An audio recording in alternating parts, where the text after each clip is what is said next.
G'day guys, welcome back. Look at that, would you? Whoa, that's a crop and a half of Swedes. Crikey. And just the other side of this really messy, untidy sweet corn, which actually, we've got a few that might be a bit viable. There's another amazing crop of Swedes. A few butterflies buzzing around. There's another one just over there as well. But yeah, they're getting sprayed today. Got a wee bit of mildew starting to show up, powdery and downy, I forget which way around it goes. Got a bug spray going on, and there's a bit of bulb splitting happening, so they're getting a bit of boron as well. Yeah, damn, they're looking good. But first off, we're going to have a look at some corn, because I didn't think this was going to work, and I still don't think it has. There we go. Right, let's see what's in here. It's not going to be much, but is it juicy and tasty? No, I don't think it did its fertilising thing properly, did it? Yeah, that's a shame. Don't think that's going to come to. There's one the silks are sort of turned on a wee bit.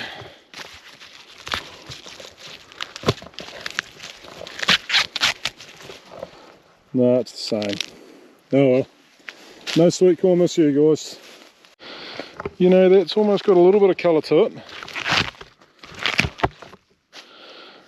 I don't think they're going to come to though, are they? I don't know, you guys will know more about it than me. It hasn't been a very good season for corn this year, I will admit. It's been a bloody good season for Swedes though. So yeah, Mark Potter, the spray man, he's just away filling up with water now. So we've got 5 litres to hectare of fos check going on, which is, we're putting it on as a fungicide, but it is actually a foliar fert. It's, let me get this right, potassic and phosphoric acid. So it's a foliar fert, but it has a secondary function as a fungicide. So it's not well, it's a chemical action fungicide in the sense that it does burn away the fungus. But it's not in the sense that, it's not like a, oh, I've got to be careful how I word this. It's not like it's a chemical designed, yeah, it's a foliar fert, that's what it is. Now, I do question whether we need it or not right now. We definitely did. There's a few aphids there, it's just around the edge though. Yeah, the wee spots, they're sort of there, they're not really, but we're going to put it on because it lasts a fair while. There's a few aphids around the edge here, we're right in the gateway though. Yeah, lasts for a fair while, so it'll get us through the risk period, and it's been sitting in the shed for a year anyway. We didn't put it on last year, we were supposed to. Yeah, just hard to know. But anyway, yeah, these Swedes, we've already got a good crop of Swedes here. I'll show you what I mean. So that's a reasonable bulb for this. Got the big split. Can't see that, sorry. There, got the big split. Which is not ideal. Wee fella, moderate. That's a good bulb in May, and we're in March. Got plenty of potential, and to be fair, we're standing, yeah, near a gateway, but they're not bad. Now these ones here are the 15-inch rows, so they are higher population and lower levels of, lower size of bulb, but still, they're looking good. They're looking very good. Don't know if you guys can see the bulbs down in there. Like I said, they've still got 2 months to go. There's actually a bit more bug pressure around than I thought there was. See that? It's caused by bugs, but it's just around the edge. They're not further out, as you can sort of see, so we're not stressing. But yeah, these are looking really good, and as we get up the paddock further, they look even better. Now Mark is going to make a bit of a mess here. He's a little bit worried about it, but I've said, look, just do it. These 2 things we're putting on, the other thing we're putting on, so it'll say, I said fos check, we've got Organibor, which is an extra boron boost, and then we've got an insecticide as well to clean up aphids and hopefully butterflies, because there's a few caterpillars and butterflies around. Yeah, we should probably be using a chopper, but he's already sprayed them twice and his wheel tracks are sort of still there. He'll spend most of his time on his old wheel tracks. And at this kind of spray rate, he's notably cheaper than a chopper. So yeah, this season, the way things are, if we were getting an extra 20 bucks a lamb, or if it costs we're 20 bucks less a lamb, I'd get chopper. But it's just a matter of getting things done in the cheapest possible way this year. So yeah, a bit further up the paddock now, we've got reasonable size wee fella there, wee fella there. There's enough wee ones around to be fair, but like in March, that's a pretty good sized bulb for this kind of spacing. And as per usual, we've then got a really good row right beside that, which is usually what happens. So look down there, monsters, bloody monsters. And those ones over there will be bigger. We'll go and have a look at them shortly. We'll just get them going first. There he goes.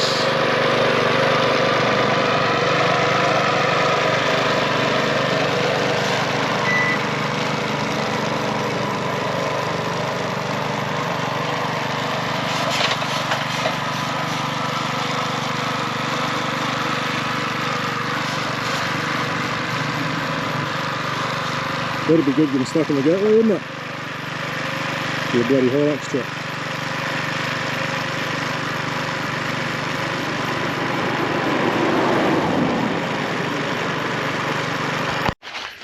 Right, let's have a look and see how much damage we're doing here. Hopefully these ones in the wheel tracks bounce back. I hadn't sort of considered the actual chassis of the truck, but it will be okay.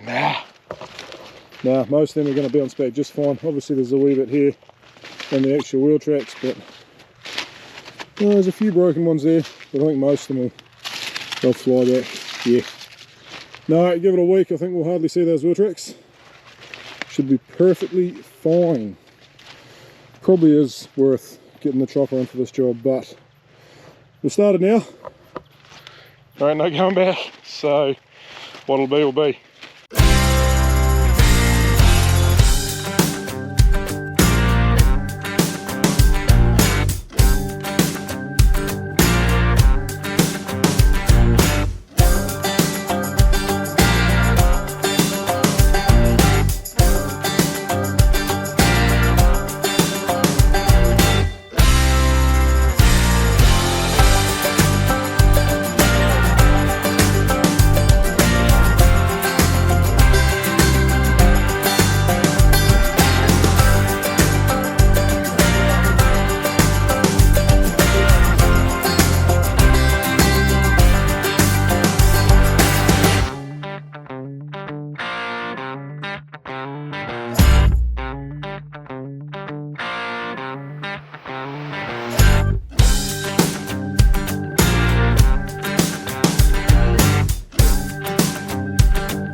Now here we go guys, top of a hill, fertility to burn. These things look unreal.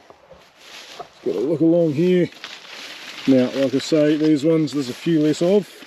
80,000 Cs to the hectare versus I think 105. But man, and that is an edge row. But we can go in and you'll see that they're almost as good. The edge row always seem to do a little bit better because they've got a bit more room. But they are almost as good in here. Now just remember in this paddock we did have some slight spacing issues. See that? Did we see a bit of it? Not really. The bug spray had to go on now. Little buggers. The boron probably needed to go on earlier. The fos check maybe not just yet, but like we said, it's got a 6-week window that it works in. I don't know.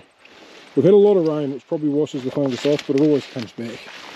So look, yeah, see that black spot there? That's sort of the fungus that we worry about. It's probably not, yeah, that's the very beginning of it there. And it just forms a white coating on the leaves. And to be fair, we can only really, we can't cure it. We can stop it where it is. So even that slight dustiness, I think that's the plant, but that's sort of what it looks like too. More bugs, a few bugs around, but a very good looking crop of Swedes nonetheless. Making me cry when he drives over them, but I asked him to do it and he told me it would happen. So yeah, bloody good. So hopefully with this spray, all the patches like that, Swedes, they waste a lot of their growth in the sense that they grow new leaves, that their focus is growing the bulb. So we see all this green feed on top of the paddock. When it comes to grazing, this green feed will be 5, at the most maybe 10% of the yield. It's the bulb that matters. So they're always putting up fresh leaves to be the most effective solar panels to grow more bulb. And then underneath, you get all these ones that die off. See that? So like these leaves here, when it comes time to grazing, they'll probably be dead, and they'll be, see there's more, they just keep coming through, and then they just keep sort of falling off the bottom. Yeah, so yeah, I'd say those other ones that get run over will come back okay, but it's still, yeah, it's a bit, is what it is.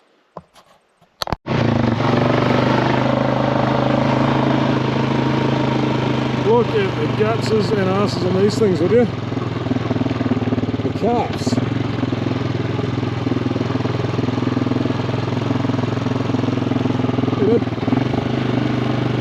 Damn, they're looking good. Not really much of a bottom end in them either. They all look pretty reasonable. That's probably the smallest one there. Maybe that thing, I suppose. Still, not bad, not bad. I'll be able to go on that paddock over there as well. I'll have this one too, but yeah, and get some feed around. Oh, look at that. That's pretty special. South of me.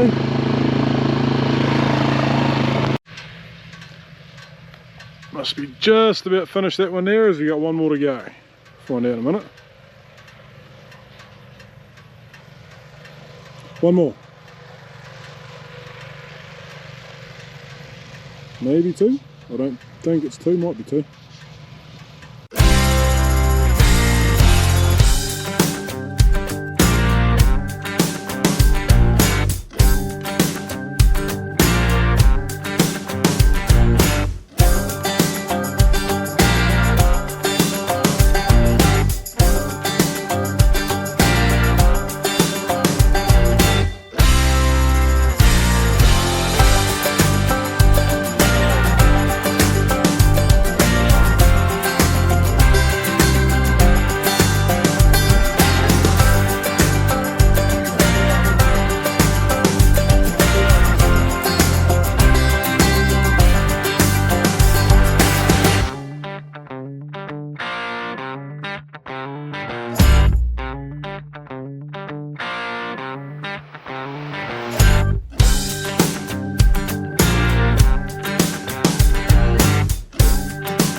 Must just about be the last pass up there now.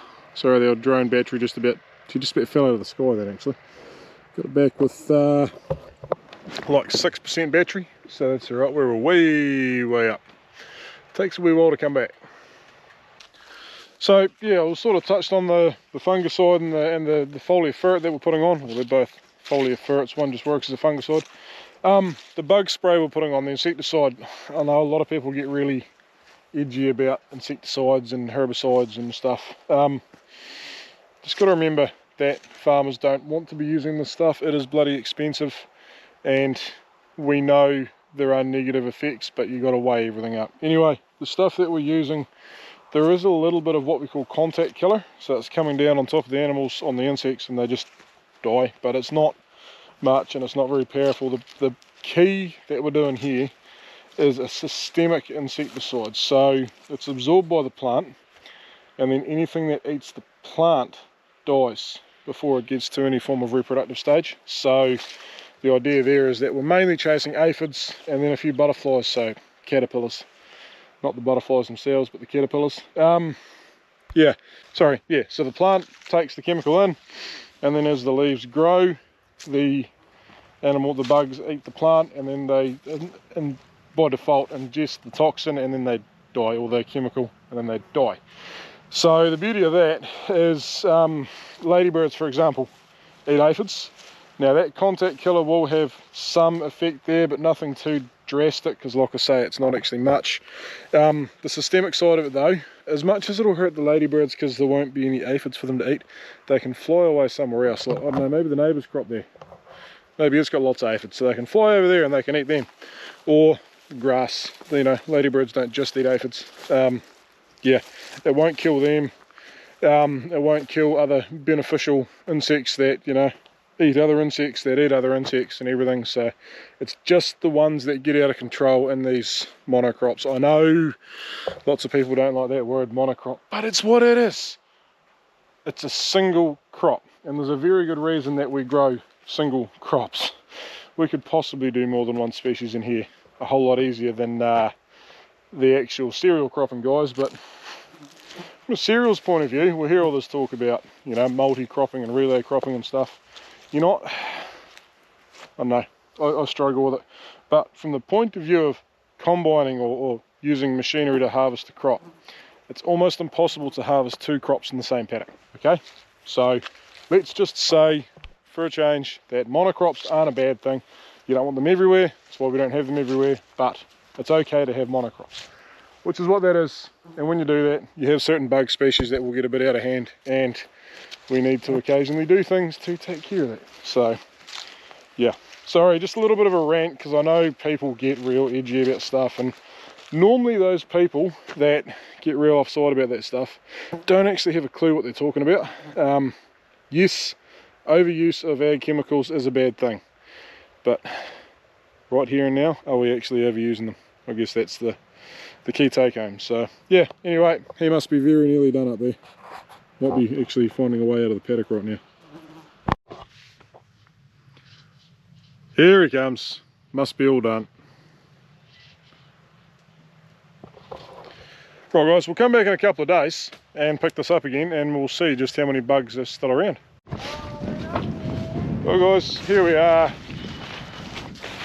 What day did he come? He came on Thursday, I think. Friday, Saturday, Sunday, Monday, Tuesday. So yeah, 5 days later. What are you doing, Elliot? The stuff in the middle of the wheel tracks is coming back quite nicely. The leaves haven't died off, so that's fine. Now, you remember along here there were lots of bugs, aphids. See if we can find a spot where it's obvious that they were. There we go. And that's what's left of the aphids. They're dead. Pretty much, actually. There's a wee live one there, but he's going to die.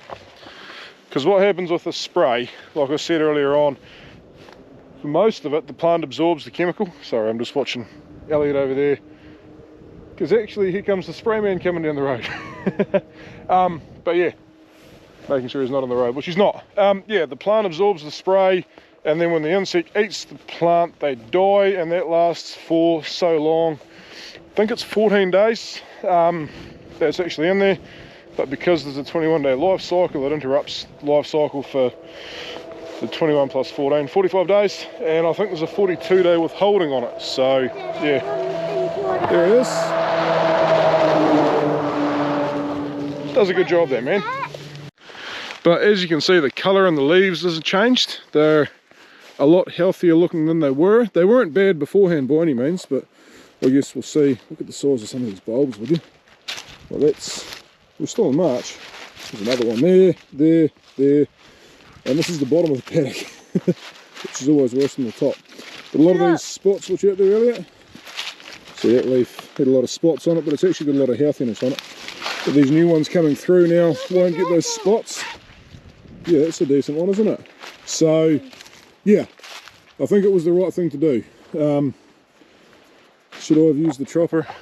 Like, I'd love to say yes, I should have used the chopper, but like we talked about, that lot had to go on at 200 to 250 litres per hectare, and 250 was definitely recommended. A big chopper doing that, a massive chopper can lift about 500 litres of water, so that would mean 2 hectares a load, that would mean 10 loads. Yeah, and that would, oh well, big choppers are probably $3 grand an hour to run now. One that comes here and does this, I don't know, I think he can lift 200 litres a load. So if we wanted to do 250 litres a hectare, he would have to do, how does that work out, 24 or 25 loads. And basically the gist of it is, he'd have to charge us a fortune, and at the same time, he probably wouldn't make any money out of it. So, the wheel tracks are the wheel tracks. That's about all there is to it. Like I say, most of the stuff in the middle will bounce back, and it'll be fine. See this here? This is, I'd say that's probably aphid damage. That bulb probably won't come back now. Oh no, look at that. It's already got fresh stuff coming through. So that's how quick they turn around, especially with a bit of heat. So that one might actually survive. But yeah, there's not many with that kind of damage around. So anyway guys, we'll leave that there. Just a wee look at, look, I don't particularly like doing a lot of spraying. I don't like overuse of chemicals. I don't think there's much overuse of chemicals out there. I think there's a lot of talk about there being a lot of overuse, but I do think the vast majority of farmers, when they're spraying, are spraying out of necessity. And yes, sometimes prevention is necessity, like we did with that ombre this year. Have a look at the weeds over here, tripping up over these bulbs. So if we look at all the weeds down here, we've got yar, we've got fat hen, we've got thistles. We won't talk about thistles because that's a different spray that we used. We've got other stuff in there. Obviously we've got corn that hasn't done very well. Got all sorts of weeds in there that the ombre took care of. So looking at that, I think it's pretty obvious that we did need it for out there. So yeah, we're using it because it's necessary, but also it's given them a good boost. So pretty happy with that. Anyway guys, yep, we'll leave it there and we will catch you next time.